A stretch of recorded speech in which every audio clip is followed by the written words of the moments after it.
இந்த வீடியோவில் நீங்கள் பார்க்க போகிறது வந்து ஆல்ஃபாங்கிற படத்தை பற்றி தான் பார்க்க போகிறீங்க. வீடியோ போகிறதுக்கு முன்னாடி எல்லாம் மறக்காமல் சேனலை சப்ஸ்கிரைப் பண்ணிடுங்க. இந்த ஆல்ஃபாங்கிற படம் பார்த்திங்கன்னா 20 வருஷத்துக்கு முன்னாடி நடந்ததை வந்து காமிச்சிருப்பாங்க. ஆல்ஃபான்னு உண்மையாக சொன்னால் ஒரு ஆம்பளை பயங்கரமான வீரன் அப்படி தான் சொல்லுவாங்க. ஆல்ஃபாங்கிற பேருக்கு அர்த்தமே பார்த்திங்கன்னா பீட்டாவுடைய வந்து பயங்கர சிரத்தசாலி, அப்புறம் பயங்கர தைரியசாலி, பயங்கர கொடூரமான ஆள் அப்படின்னு வந்து காட்டுவானுங்க. காட்டானாட்டம் இருக்கவன் தான் ஆல்ஃபா அப்படின்னு சொல்லுவாங்க. காட்டை பொறுத்த வரைக்கும் சரி, மற்ற வந்து இந்த சமூகத்தில் இருந்தாலும் சரி, ஆல்ஃபா பீட்டான்னு தான் சொல்லி வந்து வேறுபாடு காட்டுவாங்க. இந்த ஆல்ஃபான்னு கூட்டம்னு பார்த்திங்கன்னா ஆல்ஃபான்னு எதுக்காக வச்சுருக்காங்கன்னா, அந்த உல்ஃபு வந்து கடைசியில் வரும் உங்களுக்கு. அந்த உல்ஃபு ஒரு ஓனாயை வந்து தத்தெடுப்பாங்க. அதுலேருந்து தான் அவனுக்கு ஆல்ஃபாங்கிற அந்த பேரே வந்து வரும்னு சொல்லலாம்.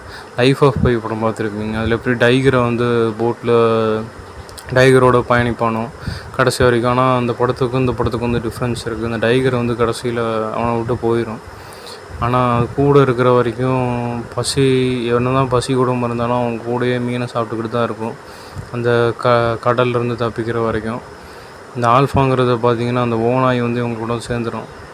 பையன் வந்து காலை அடிப்பட்டு அங்கே அந்த மலையிலேருந்து கீழே விழுந்துடுறான். எல்லாம் செத்துட்டாங்கன்னு நினச்சி அடக்கம் பண்ணிட்டு போனதுக்கப்புறம் அந்த சின்ன பையன் வந்து ஒரு 20-25 வயசு பையன் வந்து தன்னந்தனியாக காட்டுக்குள்ளே வந்து போராடி அந்த காட்டுக்குள்ளே இருக்க சவால்கள் எல்லாத்தையும் எப்படியும் தன்னந்தனியாக மீட்டு எப்படி அவங்க கூட்டத்தை வந்து சேர்றாங்கிறத வந்து கதையாகவே வந்து அனுப்பிச்சிருக்காங்க அந்த கான்செப்ட்டு. இந்த கடைசியில் இந்த ஓநாய்ங்கெல்லாம் இந்த ஓநாயில் மாட்டின ஒரு ஓநாய் மட்டும் பார்த்திங்கன்னா என்னோடய ஃப்ரெண்டாகவே ஆயிருன்னு சொல்லலாம். அந்த ஓநாய் வந்து ஒரு பொம்பளை ஓநாய் தான். அப்புறம் அதுக்கு வந்து ஒரு 5-6 குட்டி வந்து பிறகுது.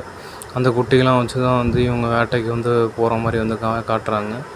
அந்த காலத்தில் வந்து இந்த வேட்டையாளர்களுக்கெலாம் எப்படி இந்த ஓநாய் வந்திருக்கும் அப்படிங்கிறத வந்து கதையாக வந்து காட்டுறது தான்.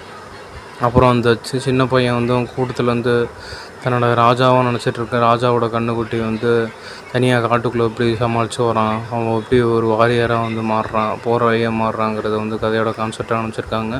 கிராஃபிக்ஸ்லாம் சூப்பராக அனுப்பிச்சிருக்காங்கன்னு சொல்லலாம். ஒவ்வொரு சீனும் பார்த்திங்கன்னா பயங்கர த்ரில்லராக இருக்கும். அடுத்தடுத்து என்னென்ன அட்வென்ச்சர் வந்து பண்ண போகிறாங்கிறத வந்து நமக்கு பயங்கரமாக காமிச்சிருப்பாங்க. இந்த பெரிய பெரிய மிருகத்தை வந்து எதிர்க்கிறதும் சரி, இந்த ஓனாயும் சரி, எல்லாம் சூப்பராக காமிச்சிருக்காங்க. அந்த படம் வந்து ஃபுல்லாக அட்வென்ச்சர் ஃபேண்டாசியாக தான் இருக்கும். 100% இது பார்க்கலாம்.